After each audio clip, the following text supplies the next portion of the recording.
Most people assume the age of giant sea creatures belongs to prehistory, something safely distant, almost mythological. We imagine massive sharks, armored fish, things that vanished long before anything resembling our world took shape. But here's what rarely gets discussed. The most extraordinary marine predators in Earth's history weren't fish at all. They were reptiles, air-breathing, warm-blooded in behavior if not always in biology, built like nothing evolution has produced before or since. And for roughly 180 million years, they owned the ocean so completely that calling it dominance almost undersells it. So the question worth sitting with isn't just how big they got. It's why reptiles, a group we associate with slow movement and dry heat, evolved into creatures that rivaled modern submarines in length, and what that transformation tells us about the relationship between life and pressure.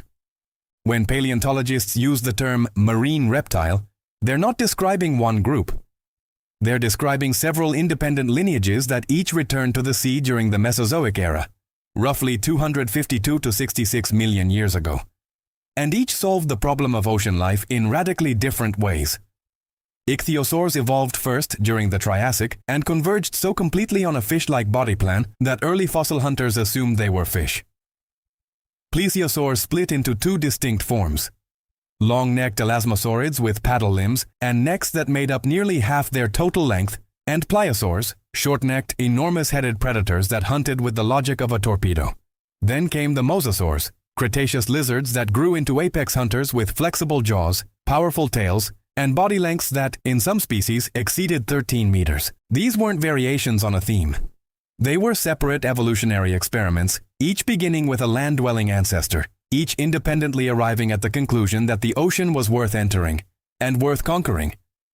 Deeper into Triassic waters gave up something: the ease of breathing, the efficiency of terrestrial locomotion, the reproductive certainty of laying eggs on stable ground. What they gained in exchange was access to a food resource so abundant it justified the cost many times over. The Mesozoic ocean was not the relatively sparse environment we sometimes imagine. It was a layered, densely populated ecosystem, and the gap at the top, the large, fast, intelligent predator niche, was open. Consider what that gap represented. The first large ichthyosaurs appear in the fossil record shortly after the Permian-Triassic extinction event, the most devastating mass extinction in Earth's history, which eliminated roughly 90% of marine species. The ocean was, in ecological terms, partially empty. What followed was an evolutionary land rush, except the land was water, and the organisms moving in were reptiles with lungs and a willingness to adapt. The conditions of the Mesozoic ocean made what happened next not just possible but almost inevitable.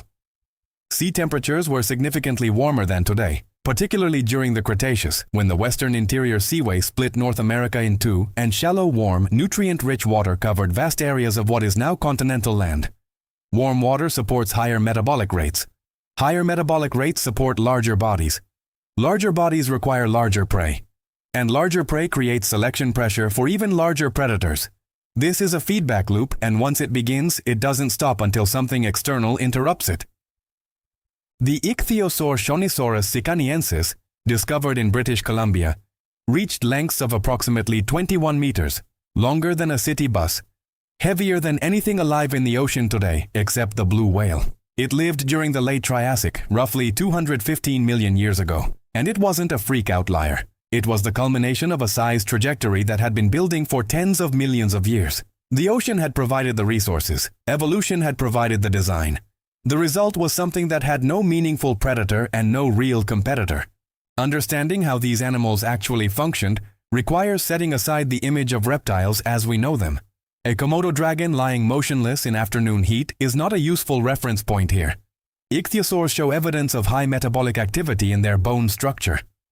Large plesiosaurs had paddle limbs capable of generating significant thrust in multiple directions, not just forward but laterally, allowing a kind of three-dimensional maneuverability that most fish cannot match. Mosasaurs combined a flexible, undulating tail with articulated jaws that could expand outward to engulf large prey whole. A feeding strategy convergent with modern snakes but scaled to something that weighed several tons. The pliosaurs deserve specific attention because their design represents perhaps the most refined predatory solution the Mesozoic produced. A large pliosaur like Predator X, formerly known as Pliosaurus funki, discovered in Svalbard, had a skull roughly 2.4 meters long, with a bite force estimated to exceed 15 tons per square inch. To put that in mechanical terms, it could bite through almost anything it encountered. The four-flipper locomotion system it shared with plesiosaurs allowed it to accelerate in bursts, ambush from depth, and pursue prey that attempted to escape laterally. It was not built for endurance. It was built for violence, efficiently delivered. The ocean does not reward complexity for its own sake.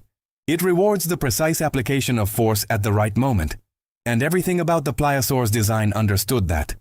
An asteroid approximately 10 to 15 kilometers in diameter, striking the Yucatan Peninsula.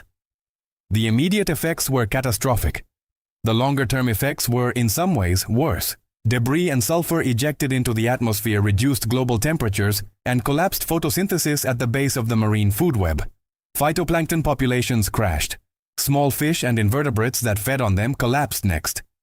And the large metabolically demanding apex predators at the top, animals that required enormous caloric intake to sustain their size, starved in an ocean that had nothing left to offer them. What's striking about this extinction is not simply that the marine reptiles died. It's that they had survived several previous extinction events, including the Triassic-Jurassic boundary extinction 201 million years ago, which had itself eliminated roughly 76% of species. The Mesozoic was not a period of uninterrupted stability. It was punctuated by crises, and the marine reptile lineages had navigated them. The end Cretaceous event was simply of a different order, faster, more total, less survivable. Step back from the specific extinction and a pattern becomes visible. Across evolutionary history, the ocean has repeatedly produced lineages that grow to enormous size, dominate their ecosystems completely, and then disappear, often not because of any flaw in their design, but because the environment that built them ceases to exist. The Mesozoic marine reptiles were not failures. They were extraordinary successes. Their disappearance wasn't the result of being outcompeted or outthought. It was the result of operating in a system that suddenly changed its rules faster than any organism could respond. This is a pattern that appears in evolutionary biology, in economics, in the history of technology. Optimization for a specific environment creates vulnerability to environmental change. The more perfectly adapted a system becomes, the more fragile it grows when conditions shift. The Plesiosaur was not too large. It was exactly the right size for the ocean that existed. The problem was that ocean no longer existed. There are genuine open questions here that paleontologists continue to investigate. The largest marine reptiles we've found may not be the largest that existed.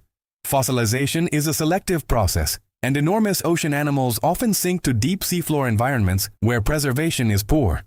Some researchers believe there are still significant Triassic Ichthyosaur specimens waiting to be discovered in remote formations in Canada, Greenland, and Tibet. The question of whether any marine reptile lineage was endothermic, genuinely warm-blooded in the way mammals are, remains contested. Though isotopic evidence from Ichthyosaur bones suggests some species maintained body temperatures significantly above their environment, which would reframe how we understand their ecology entirely.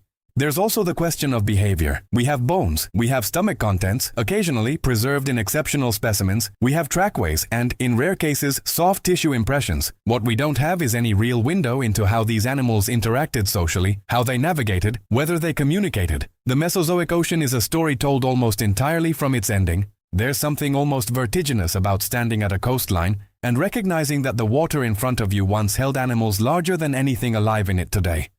Animals that breathed air, that had to surface, that were in some fundamental biological sense more like us than like the fish swimming beneath them. The western interior seaway that once covered Kansas and Colorado was not an ancient alien world. It was here, on this continent, in landscape we farm and drive across and consider ordinary.